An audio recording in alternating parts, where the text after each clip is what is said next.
dont l'organisation des membres que compose l'opposition congolaise, Mathias Dion, est considéré comme étant un homme du passé, parce qu'il n'a plus rien à vendre. Juste dans ce que vous admettez que l'opposition critique l'organisation des élections, que l'opposition critique les tricheries, entre guillemets, que l'opposition estime que les Congolais ont boudé ces élections, pour vous, elle est dans son rôle. Je ne dis pas forcément qu'elle est dans son rôle, mais je vais aussi faire constater que l'organisation des scrutins, même dans des pays hautement développés, même dans des pays tels que le pays dans lequel nous vivons, n'a jamais été chose facile. Les cas de fraude, les cas d'erreur, d'autres formes de cas, on arrive à trouver ces cas-là ici en France, par exemple. Et on a bien compris, juste dans ce cours, on va juste rester une dernière question sur ce volet électoral. Fallait-il garder Hugo Londélé et le maire de Pointe-Noire, Bouti-Viodo, à leur poste? Je ne vois pas en quoi ça poserait un problème.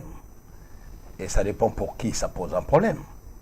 Aujourd'hui, le contexte international interpelle les Congolais. Ouais. Actuellement, on parle du Burkina Faso et tout de suite, on indexe le Congo.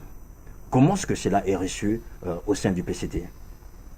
Non, le Parti congolais du travail avec ses composants est un parti serein. Nous ne nous interrogeons pas compte tenu de la situation du Burkina Faso. Le Burkina Faso, c'est un État, le Congo aussi, on a un autre. Pas d'amalgame. Je pense que le Burkina Faso étant le Burkina Faso, le Congo étant le Congo, nous avons là deux sociologies politiques différentes. Est-ce que vous croyez qu'il est nécessaire, vu le contexte international du Burkina Faso, que le président de Sassou Nguesso, même s'il n'a pas encore dit, qu'il puisse arriver à proposer en fait ce changement de la constitution du Congo?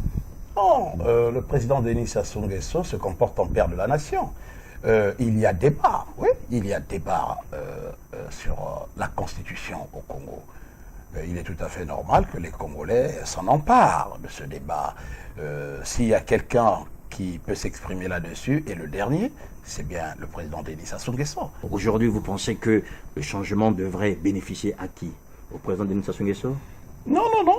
Mais pourquoi au président Denis Sassou Nguesso? On ne sait même pas ce qu'il pense. À l'heure actuelle, nous ne savons pas ce qu'il pense. Peut-être l'occasion de l'inviter qu'il nous dise vite, comme ça chacun va se déterminer pour savoir à peu près. Nous ne savons pas, personne. Personne. En tout cas, je vous prends au défi, que ce soit vous ou l'ensemble de vos confrères, personne ne peut dire que Denis Sassou Nguesso est pour le changement de la Constitution. Il faut quand même dire quelque chose qui nous a surpris tous. Le PCT, depuis le début de ce débat, ne s'est jamais exprimé officiellement. Or, ces cadres, ministres et autres, présidents de l'Assemblée, Pierre Mabiala et bien d'autres, se sont exprimés. Le PCT nous a fait comprendre que c'était en leur nom personnel. Dont acte. Cependant, est-ce qu'il fallait attendre le conclave tel que vous le dites pour juste dire aux militants, mais désormais, vous pouvez en parler? Écoutez, ça fait partie de la discipline du parti. On ne peut pas nous reprocher d'être disciplinés et ordonnés. Juste Prudent Soko, l'un des arguments avancés par les cadres du PCT qui les premiers ont abordé ce débat, je veux parler de Pierre Mabiala et Justin Koumba, c'est que c'est le peuple qui demande le changement de la Constitution. Alors, on est un peu surpris par cet argument aussi facile. Est-ce que rassembler des gens dans une salle, leur donner des pancartes et leur demander de dire, ben voilà qu'on change la Constitution,